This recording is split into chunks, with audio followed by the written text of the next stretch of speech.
Come on, focus. There we go.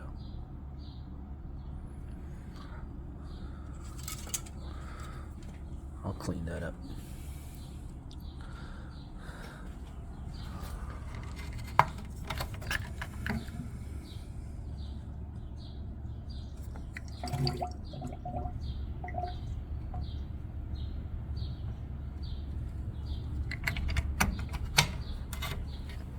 We're full, we're clean.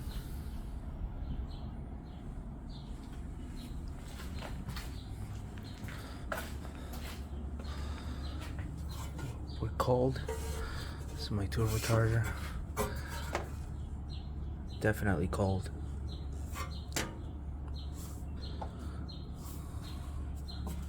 I couldn't put my hand here. This car ran for even 1 minute.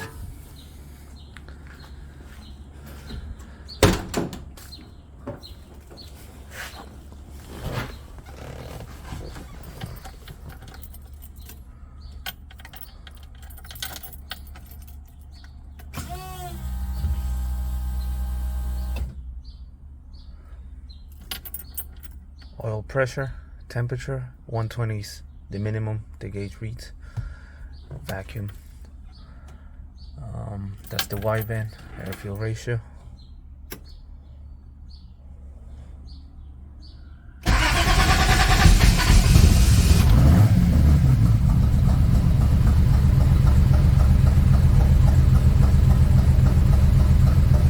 Oil pressure. I'm not on the gas, the car's idling by itself.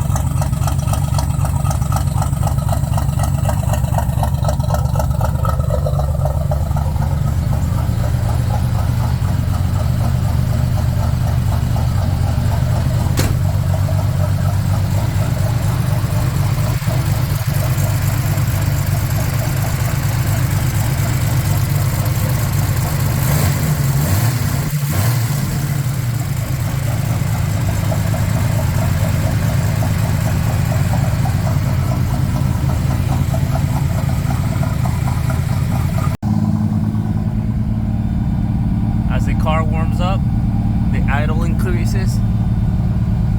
Once it gets to about 150,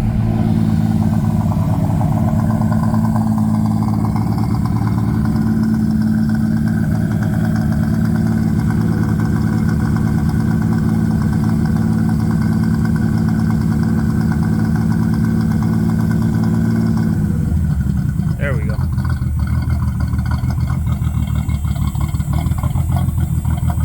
Once it gets up to temperature, idle drops right around 160. Oil pressure's on 30 pounds, 20 something pounds.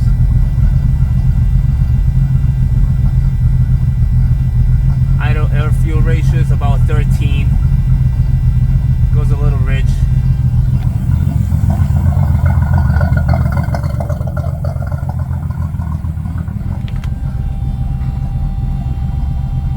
Idle RPM's about 900.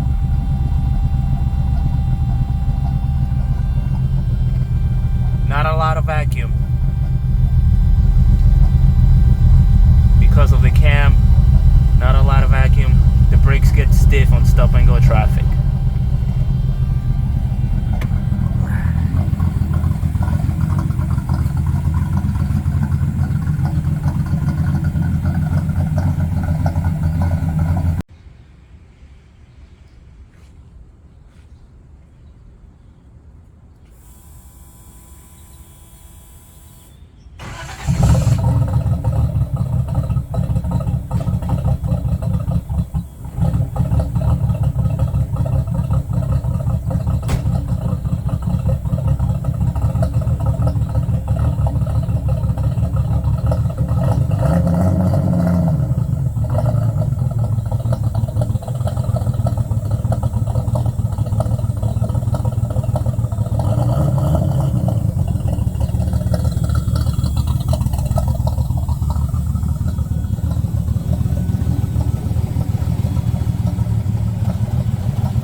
Alright, starting from the back, the fuel tank was dropped, cleaned, sealed.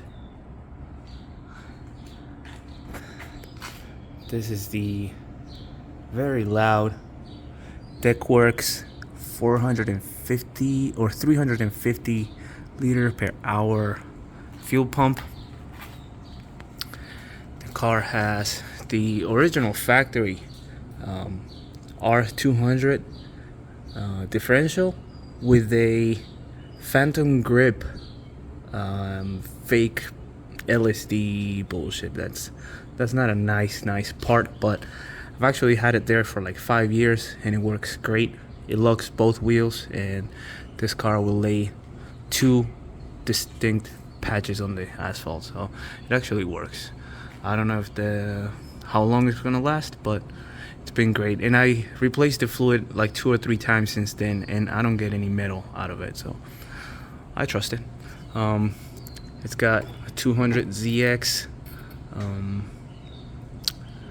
CV axles with these milk fab adapters. As you can see, let's see if I can get it here. If I rotate the tires, they both go the same way, as if the car had an LSD. And like I said, little device works, so no complaints with that. Every bushing in the entire car has been replaced with polyurethane bushings. Here,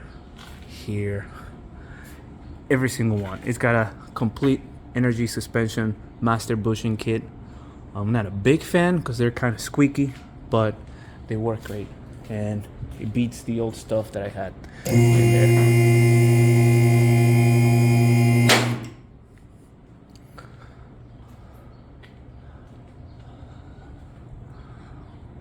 Underneath we can see some of the patchwork. It's all solid. More new bushings. Spindle pins have been replaced. They're not factory. The factories were ceased, as they usually are. Differential mount. It's got a brand new drive shaft with a heavy duty flange here, and I think these are called 1310 U-joints, something like that. Really beefy stuff. There's zero play in this thing. Brand new U-joints, front and back. This is the new yoke. Looks like I have a little tiny leak. Oh well. This is a custom transmission mount that I made. Square tubing, polyurethane bushings, very beefy.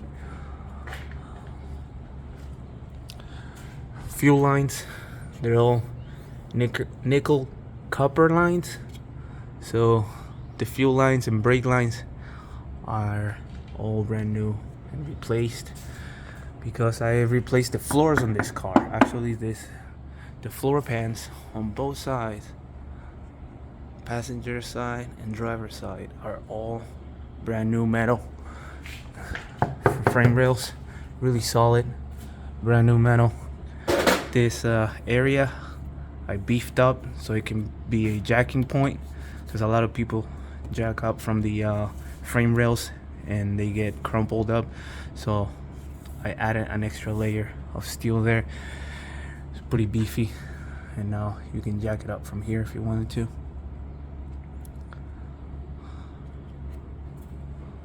What else? As you can see, the transmission says 280Z 78. This car has a Nissan Skyline flywheel with a Nissan 350Z clutch kit.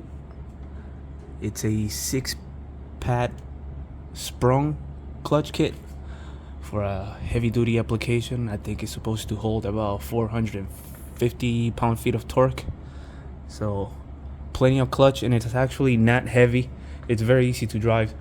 It's grabby, so you have to drive it kind of like a race car. You have to rev it and let go, but it's not uncomfortable. It's a very comfortable clutch pedal.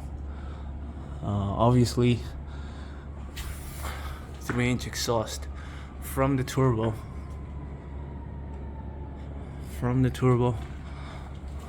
Downpipe all the way down, stainless steel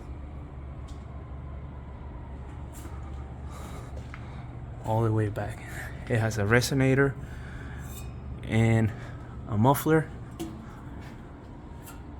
but they don't do that. They don't do much. That's the milk fab adapter.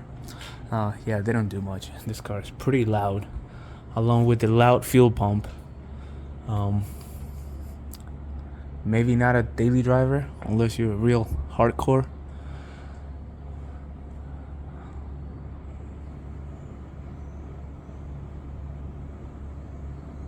Oil drain for the turbo. Everything looks pretty good down here. I actually haven't been down here in the past year since I put the engine together.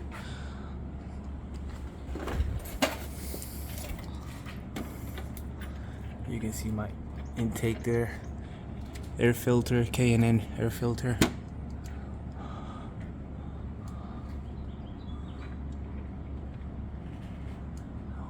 No power steering, obviously. It does have tie rods, ball joints, bushings. All of that stuff was replaced maybe about 4 years ago when I did the original work on this car. So the story behind the car is that I bought it. It wasn't roadworthy, and I spent a year making it roadworthy. Once it was running, I drove it everywhere. I beat the shit out of it, took it to autocross, rallycross, track days, and I eventually blew the head gasket on the original motor. That's what made me get a parts car. I bought a 83 280ZX turbo. I pulled the motor, pulled the transmission, and the axles on the back, and I started the engine build right when the pandemic hit around 2020. It took me about a year to get that engine rebuilt and finished. Battery tray is new. That was some of the first rust repairs I did in this car. And I got the car back on the road right around, it was last spring. So it's about a year now, a little more than a year now. I drove it everywhere last summer. I tried to, not really, I didn't drive it everywhere because I've only put about 3,500 miles on it. So I try to drive it as much as possible. My wife hates it. It's very loud for her. So we don't take it out on date night. I only take it out when I'm gonna drive it to a track day. Those are my initials because I did this myself, and I'm very proud of it. Like I said, I've taken this engine setup on 2 autocross events, 1 track day. There's a patch, some body work, and you'll never see that. So as you can see, the car is like nice, but it's a car you're gonna drive. This is not a showpiece. It was built to be driven. I beat on it and I feel comfortable because it's not an early car. It's not a showpiece, and it's very, very reliable. Now that suspension is done, brakes are done, I could use coilovers and a paint job and some 16-inch wheels, but that's about it. The car's ready to go. It'll run anywhere. If I had to drive cross country tomorrow, I would have no problem just hopping in it and driving. So that makes me really happy. That's part of like the goal when I built this thing.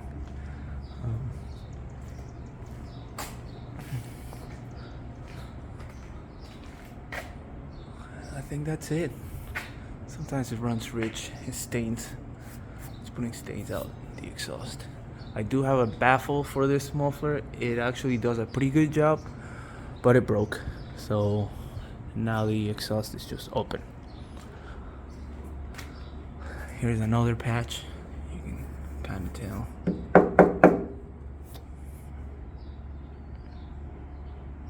And if the car doesn't sell, I'll just park it on the corner of the garage, start taking it apart again, and probably take another year doing body work, painting it, and then it'll come out looking better than ever.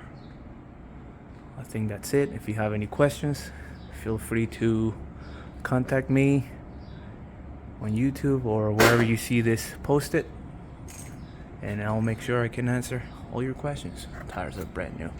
I'm sure I'm forgetting stuff, but I try to show as much as possible. Radiators, big and beefy, brand new, no leaks. This thing is a beast.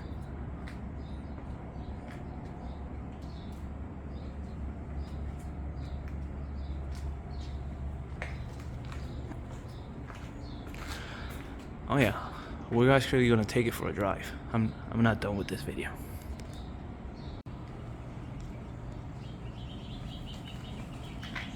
I forgot to show the fender wells. How the damage is only really here. Doesn't go beyond that. That's a patch.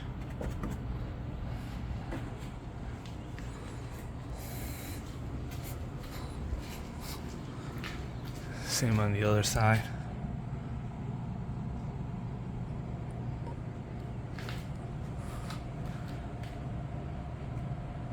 Looks pretty good. Rust on the edge.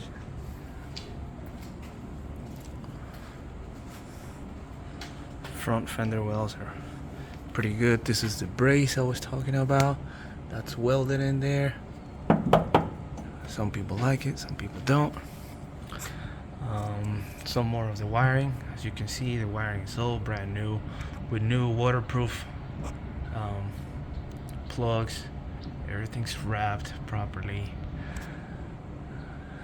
These are the LED headlights,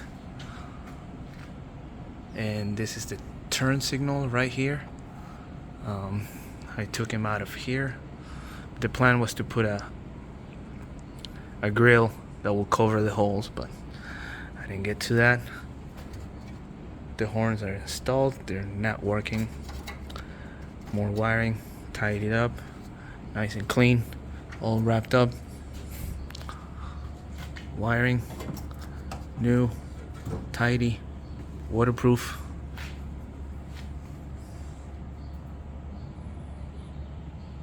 Alright, now we can take it outside.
Alright, so it's been like 2 weeks since I recorded the rest of this video, but the driving part of the video was really crappy and it didn't look good when I was trying to edit it. So we're gonna go for a drive, see if I can show how the car drives better. I got a better mount for the camera. Hopefully this works.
We're doing 60.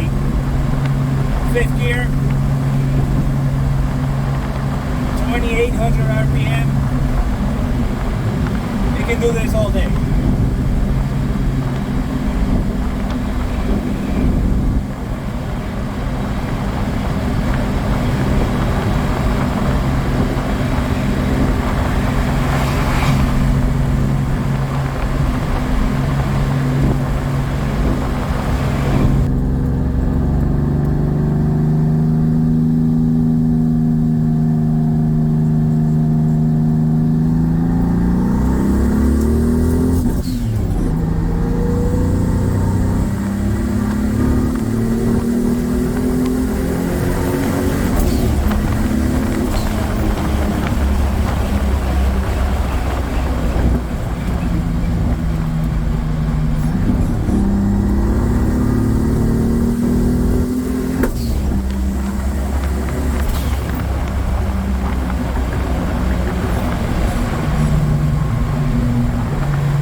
perfect, it's a 50-year-old car. It's hot in here. Today's 80 degrees. The fuel pump is loud. The exhaust is loud. But the clutch is not bad. The shifter is nice. The seat is not bad. The steering is not bad. So you can daily if you're hardcore enough. I'm getting old for that.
I think that's it.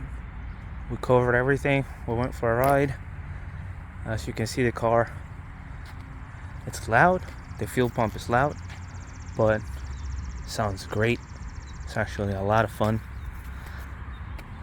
I love listening to it for a while, and then it gets annoying.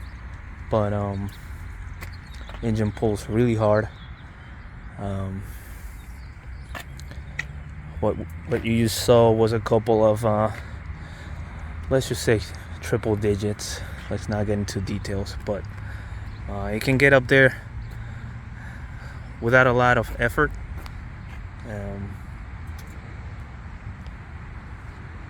So yeah, that's the car, and the tune is pretty good. Doesn't have any flat spots anywhere on the RPM. I'm really happy with the tune the way it is. It's very safe. I think it's only running,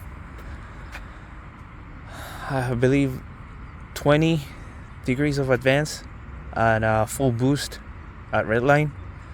So it's very, very conservative. Air fuel ratios stay right around 11.8, 11.5. Again, pretty rich, very conservative. Horsepower,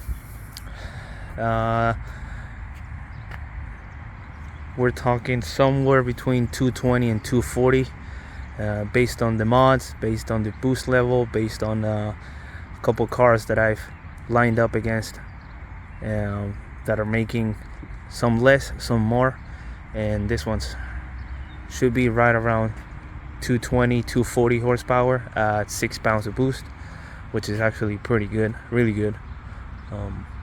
It's running way more efficient and a slightly bigger turbo than factory, so that's not out of the question.